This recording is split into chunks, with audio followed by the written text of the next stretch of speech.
Bine v-am găsit, bine v-am regăsit, dragilor din Zodia Taur, oriunde v-ați afla.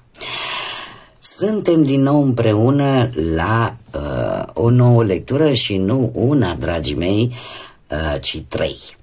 De ce 3? Astăzi, ca și subiect, voi aborda subiectul sentimental. Și cum am primit multe mesaje de la voi legate de acest aspect al vieții, am decis să fac, asta este surpriza pe care am promis-o încă de la ultimele lecturi, să fac 3 lecturi într-un singur clip, într-un singur video, dar cumva așa să cuprindă cam toate variantele posibile ale vieții sentimentale. Așa că vom avea o lectură pentru cei care, evolutivă, da? Pentru cei care sunteți deja într-o pereche, într-o căsnicie, într-un cuplu. Vom avea o lectură pentru legăturile mai neoficiale, care nu mai implică 2 persoane, ci 3. Și lecturile pentru burlăcei și burlăcițe, în așa fel încât să încerc să vă ajut să vă găsiți acele răspunsuri sau acea claritate de care voi aveți nevoie pe partea asta sentimentală a vieții. Așa că, dragilor, toți cei care aveți soarele, luna, Venus, ascendentul în Zodia Taur, această lectură este de asemenea și pentru voi. Cu precizarea, nu uitați, este totuși o lectură generală. Vă rog să luați decât ceea ce rezonează cu voi, iar restul lăsați-le să zboare în univers, pentru că sigur sunt pentru alte energii care într-o mai mică sau mai mare măsură au o legătură cu Zodia Taur. Și haideți să vedem ce vine pentru dragii mei din Taur, cei care vă aflați într-un cuplu deja, într-o pereche. Ce vine pentru dragii mei din Taur, cei aflați într-o pereche pe parte sentimentală. Ce vine pentru dragii mei din Taur în viața sentimentală de cuplu în următoarea perioadă? Haideți să vedem.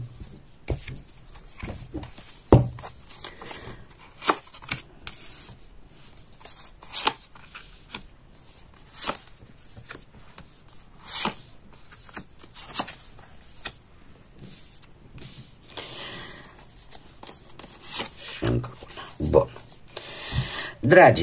Dragilor dragi, cum sunteți voi în acest moment? Un 4 de cupe. Voi în acest moment sunteți într-o fază în care eu spune că nu profitați de multe lucruri în viața voastră de cuplu. Și ce este foarte interesant, că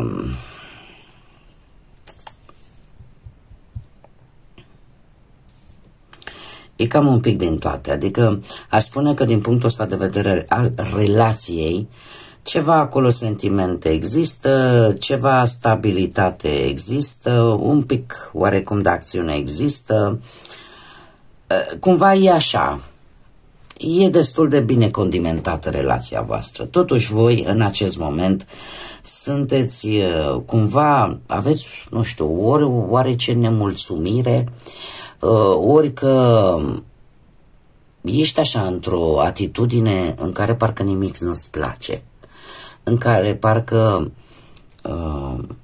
relația cumva a intrat așa într-un soi de monotonie, într-un soi de plictiseală, în care parcă nimic nu se întâmplă nou. Eu aș spune că sunteți într-o situație de rutină. Chiar dacă simțiți oarecum că sunteți iubiți, simțiți că există sentimente, dar ceva totuși lipsește. Și cred că lipsește, cum să zic eu, noutatea. Ceva nou, ceva wow. Cum este perechea voastră? Perechea voastră se simte singură. Perechea voastră se simte ca și cum are sentimentele un pic înghețate. Are este într-o fază în care parcă nu mai poate simți din anumite motive, din anumite lipsuri. Poate să fie afectată de viața asta de zi cu zi, de o anumită pierdere, poate pe parte materială, în general de viața cotidiană. Dar în acest moment se simte oarecum pierdut. Parcă nu mai poate să simtă ce a simțit înainte. Poate că a fost foarte posesiv, aș spune.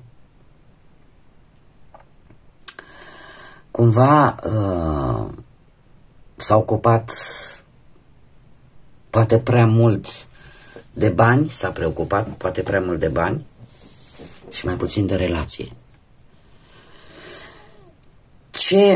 Cum este comunicarea? Sau ce proiecte aveți voi în comun? Comunicarea este una destul de rea. Comunicarea este una destul de rea în care de fiecare dată când încercați să comunicați, mereu apar tensiuni, mereu apar neînțelegeri, există acea competiție în care unul încearcă să-l domine mai mult pe celălalt prin vorbe, sau pur și simplu comunicarea voastră e una în care parcă fiecare își urmează interesul propriu. Și atunci, când ne vorbim de o conviețuire, lucrul ăsta duce la conflicte. Ce sentimente vă unesc? Sentimentele voastre în acest moment sunt destul de în ceață, sunt destul de neclare. Pe de-o parte, voi sunteți un pic parcă mai sătui, pe de o altă parte, persoana voastră parcă nu mai simte, parcă a pierdut acele sentimente principale. Haideți să vedem pe partea intimă. Pe partea intimă, acum nu vreau să mi-o luați în nume de rău, am construit aceste lecturi special să pot să vă dau cât mai multe informații. Dar pe partea intimă, ceea ce ține de dormitor, ca să vorbim un pic cu perdea, e aproape inexistentă. Fiecare, în trecut, da, în trecut lucrurile au fost altfel, pentru că avem un 6 de cupe. Și fiecare dintre voi, doi, a rămas blocat acolo. A rămas blocat în ceea ce s-a întâmplat din punctul ăsta de vedere pasional, intim, în trecut. Eu aș spune că există o anumită dorință, doar că aici lucrurile sunt destul de blocate și dacă vorbim de ce se poate îmbunătăți sau dacă se poate îmbunătăți, dragilor, un 8 de spade vine cu un blocaj peste care voi va trebui să încercați să ieșiți. Încercați în această următoare perioadă să nu luați decizii importante relaționate cu legătura voastră, cu relația voastră, pentru că în primul și în primul rând vor fi niște decizii fără claritate.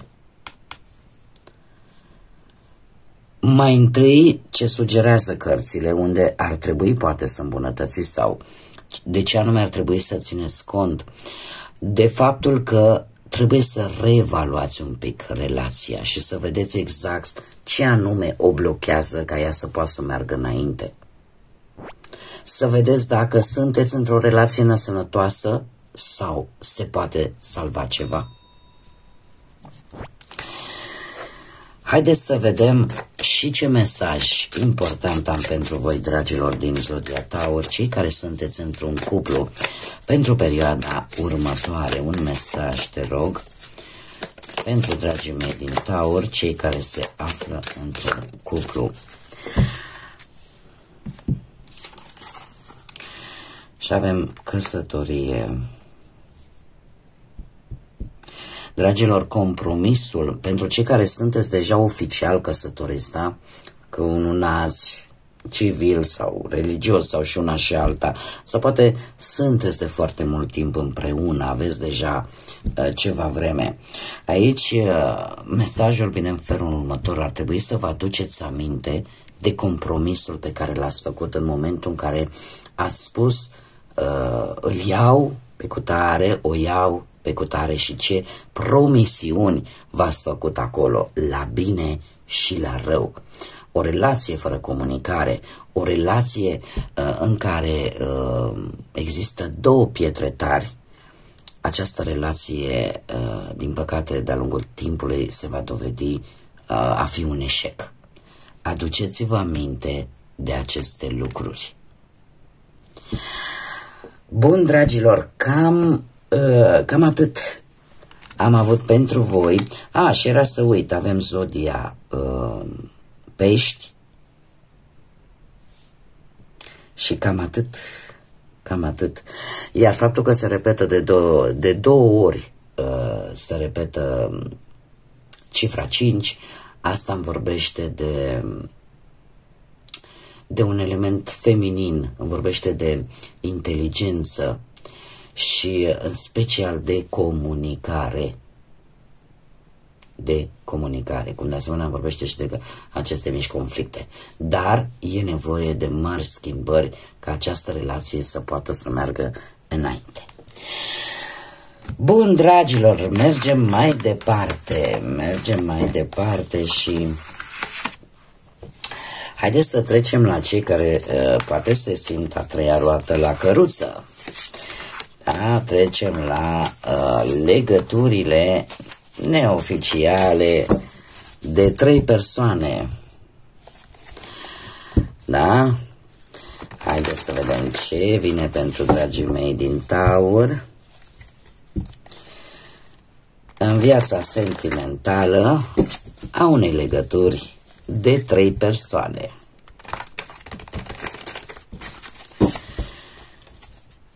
Ce vine pentru dragii mei din Taur într-o legătură de trio?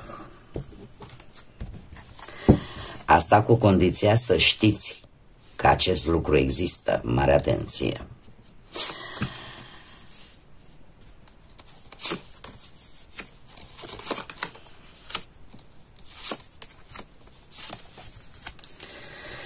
Haideți să vedem. Situația actuală, dragilor. Situația actuală este una în care voi sunteți un pic gânditori așa și încercați să o luați așa pas cu pas.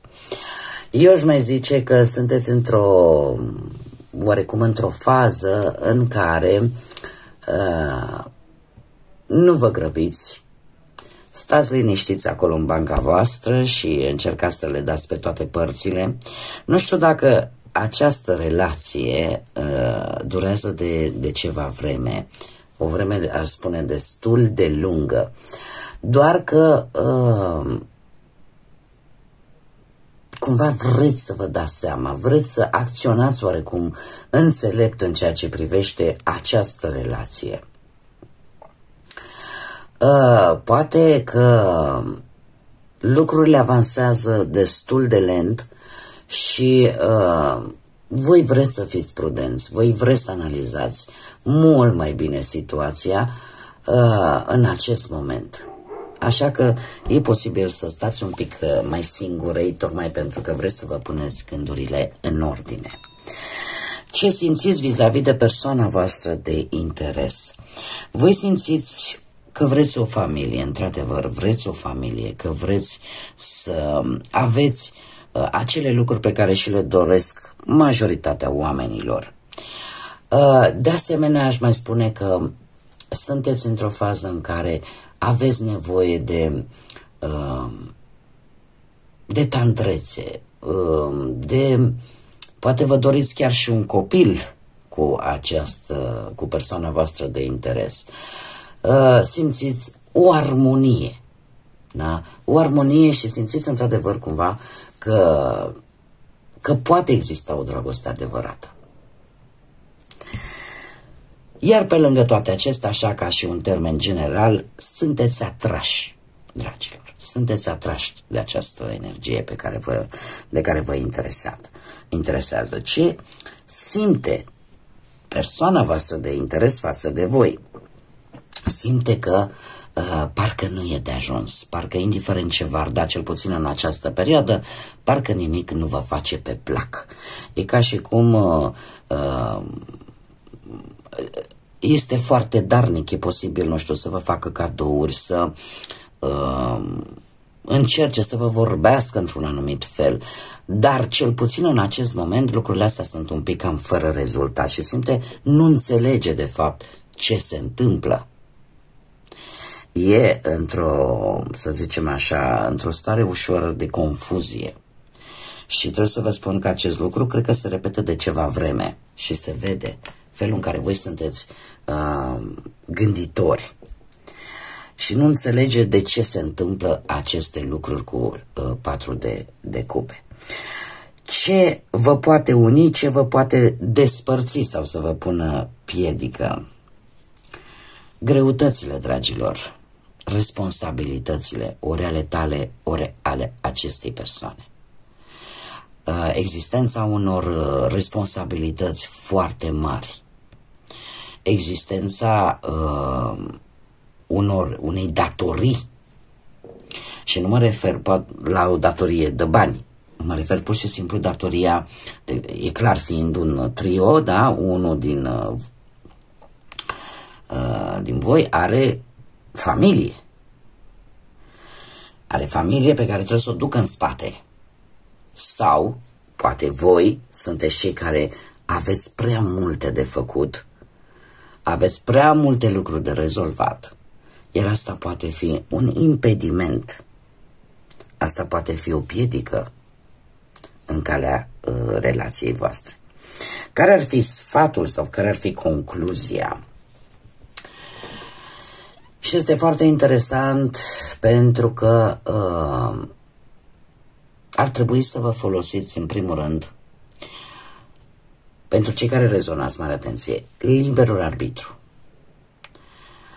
Să vă folosiți ideea asta sau să vă gândiți mai mult dacă există decât atracție fizică și decât atât. Sau dacă vă mulțumește decât faptul că vă înțelegeți bine la nivel intim, da, acolo în dormitor, și atât. Sau e posibil să gândiți că această persoană stă cu voi sau vă caută strict pentru nevoi fizice, cum a sunat asta, pentru chimia dintre voi și nimic mai mult. Cam asta ar fi concluzia. Și probabil că de-aia și voi aveți această stare de introspecție, pentru că vreți să înțelegeți dacă sunteți ceva mai mult decât atât. Nu știu dacă această persoană de interes pentru voi are legătură cu munca, cu locul unde voi vă desfășurați activitatea. Iar dacă e așa, mare atenție, dragilor. Sfatul cărților asta îmi spune. Și ca și zodii, avem zodia Fecioară, Taur și Capricorn. Haideți să vedem un gând ascuns, dar nerostit. Simt că sunt depășită. Simt că mă nec în propriile mele gânduri. Acestea poate să fie gândurile voastre sau gândurile persoanei voastre de interes. Bun, dragilor, noi mergem mai departe pentru burlăcei și burlăcițele mele. Am o rugăminte, fiind acest nou set de lecturi pentru prima oară în premieră, când le fac, aș vrea un feedback de la voi, să-mi lăsați în comentarii dacă vă plac, dacă considerați că sunt utile și dacă vă ajută. Și noi mergem mai departe la burlăcii și burlăcițele mele din Taur. Să vedem ce vine în viața sentimentală pentru dragii mei din Taur, burlăcii și burlăcițe în următoarea perioadă. Ce vine în viața sentimentală a celor singuri din zodia Taur. Să vedem.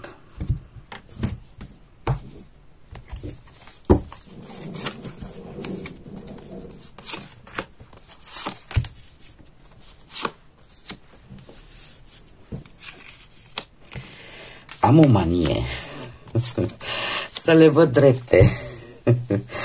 Bun, haideți să vedem, dragilor. Situația actuală este una, eu aș zice, destul de bună, în care voi chiar vă doriți o familie.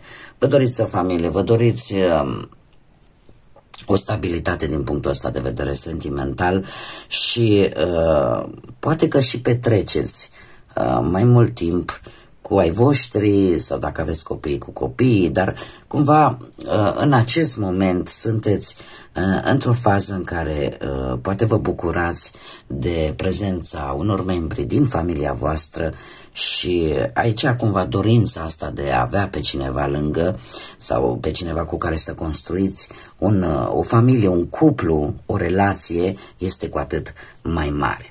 Ce gândiți? Un 8 de cupe. Gândiți poate că într-un trecut ați avut de toate, ca să zic așa, și poate ați lăsat o relație pentru simplu motiv că din toată multitudinea de lucruri pe care poate le-ați avut, ați vrut mai mult. Acum, de asemenea, putem vorbi de ideea că ați lăsat poate o relație pentru că în considerația voastră de la momentul respectiv ați zis că nu este de ajuns, că voi dați prea mult și că nu prea primiți nimic în schimb. A fost o considerație. Cum de asemenea cu acest 8 de cupe vă gândiți să lăsați în urmă poate burlăcia. Să lăsați în urmă acele emoții care nu vă mai mulțumesc, care nu vă mai priesc, ca să zic așa. Acele gânduri care v-au tot măcinat și în felul ăsta sunteți dispuși să mergeți în căutarea iubirii într-un fel sau altul. Cum ar trebui să vedeți voi lucrurile? Voi ar trebui să vedeți lucrurile prin mintea și prin perspectiva unui îndrăgostit. Acest paș de cupe îmi spune că ar trebui să vă faceți mai mult timp, nu știu, să cunoașteți oameni, să profitați de orice șansă de a ieși în societate, de a avea acele noi începuturi emoționale. Și poate că ar trebui să dați drumul romantismului, să iasă un pic de emoție, să iasă un pic de romantism din interiorul vostru. Să aveți această deschidere emoțională către noi experiențe. Da? Pentru că numai în felul acesta există posibilitatea unor conexiuni mai profunde. Cu ce experiență veniți voi din trecutul vostru? Voi ați avut experiențe în care, eu aș spune că probabil, nu e obligatoriu, una din ele a fost implicarea voastră într-o relație extraconjugală. Acum, când vorbim de acest lucru, putem vorbi de oricare dintre părți. Da?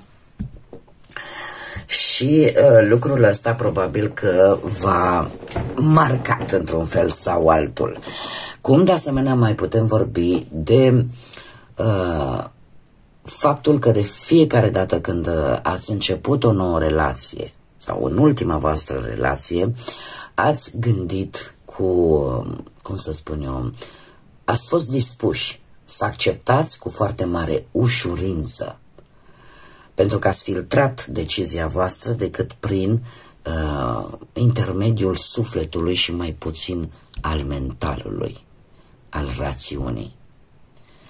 V-ați lăsat purtați de val și probabil că experiența din trecut a avut așa, hai să zicem că a avut și un pic de sare, dar și un pic de piper. Da? Adică cam un pic din toate, dar totuși există un regret că nu ați calculat, ca să zic, sau nu ați luat în calcul și acest aspect al raționalului și v-ați lăsat așa purtați de val. Ce ți aduce viitorul? Viitorul apropiat, dragilor. Avem Marea Preoteasă, îți aduce înțelepciune în primul și în primul rând. Vei fi mult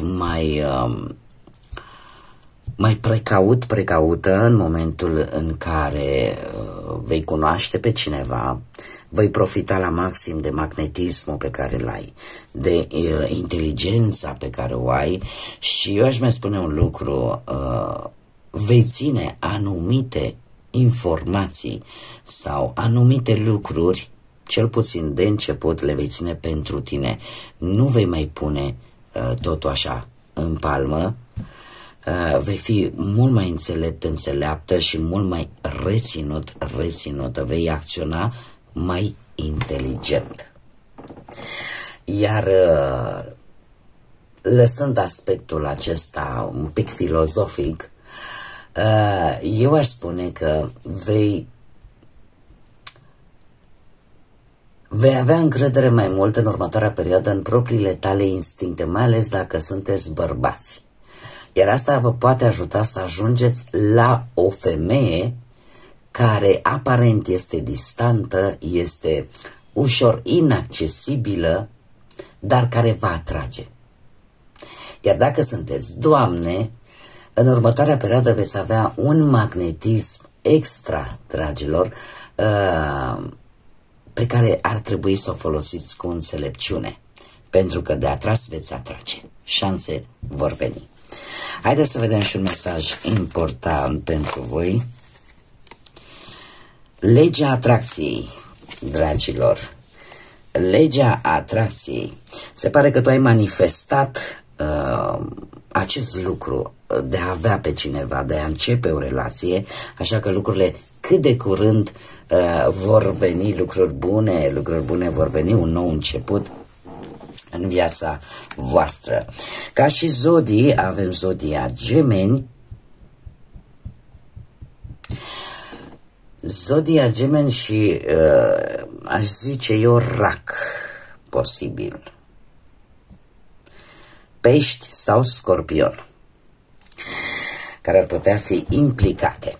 Bun, dragii mei, cam atât am avut și pentru voi. Eu sper că v-a plăcut tuturor această nouă lectură pe care am introdus-o în parcursul lecturilor mele. Dacă v-a plăcut, dacă ați rezonat și încă nu sunteți abonați, eu vă aștept cu mare drag să vă abonați, este gratuit, nu uitați să accesați, să apăsați, să activați clopoțelul ca să primiți notificări atunci când fac publicații noi, cum de asemenea că de fiecare dată trebuie să vă mulțumesc tuturor pentru sprijin, pentru like-uri, pentru comentariile frumoase, pentru distribuiri, pentru faptul că vă abonați și în acest fel ne putem întâlni aici cu toții împreună. Până data viitoare, când ne vom reîntâlni din nou, eu vă doresc să vă iubiți mult, să știți exact ceea ce vă doriți de la viață, să aveți multă energie pozitivă și, desigur, să fiți iubiți, dragilor.